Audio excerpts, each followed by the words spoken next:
Hello दोस्तों, कैसे हैं आप सब। ड्रीम्स मोटो में एक बार फिर आपका स्वागत है। दोस्तों, आज के वीडियो में हम डिस्कस करने वाले हैं कुछ गवर्नमेंट एग्जाम्स के बारे में। मतलब आपकी बीएससी नर्सिंग की डिग्री या फिर नर्सिंग फील्ड की जो अदर डिग्री हैं जैसे जीएनएम वगैरह अगर कंप्लीट हो चुकी है तो आप इन एग्जाम्स में पार्टिसिपेट कर सकते हो। और अगर आप इन एग्जाम्स को क्रैक कर लेते हो तो आप एक अच्छी नर्सिंग की जो गवर्नमेंट जॉब है वो आपको मिल सकती है। ठीक है, जैसे ही जो स्टूडेंट्स की ग्रेजुएशन कंप्लीट होती है तो उसके बाद वो जो स्टूडेंट्स हैं वो अपना डिसाइड कर लेते हैं कि उनको गवर्नमेंट जॉब की फील्ड में कंटिन्यू करना है या फिर अपनी पोस्ट ग्रेजुएशन जो है वो उसको कंटिन्यू करना है। तो आप में से जो भी स्टूडेंट जिनकी भी नर्सिंग की डिग्री कंप्लीट हो चुकी है और आप सोच रहे हो कि मतलब गवर्नमेंट जॉब को कंटिन्यू करना है तो ये जो एग्जाम्स हैं वो आपके लिए एक बेटर ऑप्शन हो सकते हैं। आगे जो हम गवर्नमेंट एग्जाम्स के बारे में और जो गवर्नमेंट जॉब्स के बारे में डिस्कस करने वाले हैं उनमें मेनली सैलरी बहुत अच्छी है। ठीक है, उसके अलावा जो करियर अपॉर्चुनिटीज हैं वो भी ज्यादा। गवर्नमेंट एग्जाम्स की जो लिस्ट है उसमें सबसे पहले नंबर पर हम डिस्कस करने वाले हैं एनओआरसीईटी के बारे में। ठीक है, एनओआरसीईटी का जो फुल फॉर्म है वो है nursing officer requirement common eligibility test. ये जो एग्जाम है वो ऑल इंडिया लेवल पर कंडक्ट करवाया जाता है और ये एग्जाम जो है वो एम्स यानी all India institute of medical science के द्वारा कंडक्ट करवाया जाता है।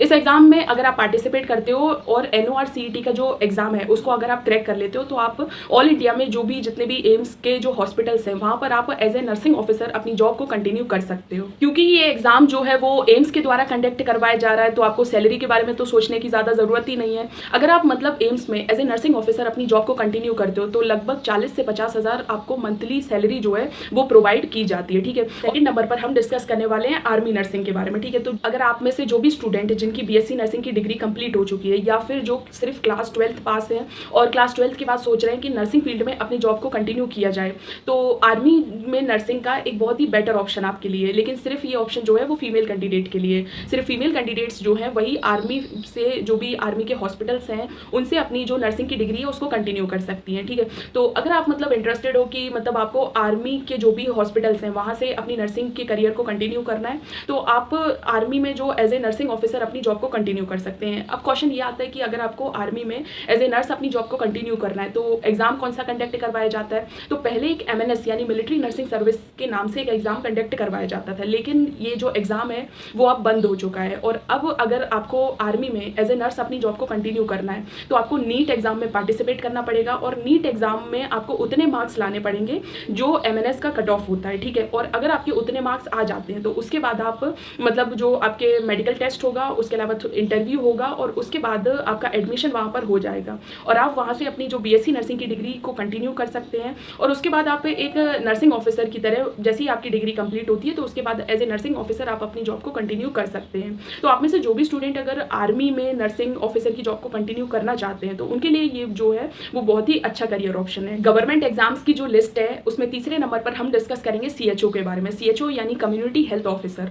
अगर आपकी बीएससी नर्सिंग की डिग्री कंप्लीट हो चुकी है तो आप जो भी स्टेट से बिलोंग करते हो वहाँ पर जो सीएचओ यानी कम्युनिटी हेल्थ ऑफिसर की वैकेंसीज जो है वो हर साल निकलती है। ठीक है, तो आप उन जो वैकेंसीज हैं उनके एग्जाम्स में पार्टिसिपेट कर सकते हो और फिर एज ए सीएचओ अपनी जो मतलब जॉब है उसको कंटिन्यू कर सकते हो। उसके लिए क्या एलिजिबिलिटी क्राइटेरिया है कि आपकी जो नर्सिंग फील्ड में जो ग्रेजुएशन है वो कंप्लीट होनी चाहिए। ठीक है, गवर्नमेंट एग्जाम्स की जो लिस्ट है उसमें फोर्थ नंबर पर हम डिस्कस करेंगे एनएचएम के बारे में। एनएचएम के द्वारा हर स्टेट में जैसे आप जिस भी स्टेट से बिलोंग करते हो तो वहाँ पर एनएचएम के द्वारा जो स्टाफ नर्स के लिए वैकेंसीज जो है वो हर साल निकाली जाती हैं। आप उन एग्जाम्स जो कंडक्ट करवाए जाते हैं उनमें पार्टिसिपेट कर सकते हो और एनएचएम में एज अ स्टाफ नर्स आप मतलब अगर उन एग्जाम्स को क्रैक कर लेते हो तो आप वहाँ पर जो भी मतलब हॉस्पिटल्स वगैरह हैं उनमें एज ए स्टाफ नर्स अपनी गवर्नमेंट जॉब जो है उसको कंटिन्यू कर सकते हो। तो अगर आपकी ग्रेजुएशन कंप्लीट हो चुकी है और अगर आप मतलब एक सरकारी नौकरी के तलाश में है तो आप जो एनएचएम में एज ए स्टाफ नर्स आपके लिए एक बहुत ही अच्छा करियर ऑप्शन हो सकता है। फिफ्थ नंबर पर हम डिस्कस करने वाले हैं रेलवे नर्सिंग वैकेंसीज के बारे में। ठीक है,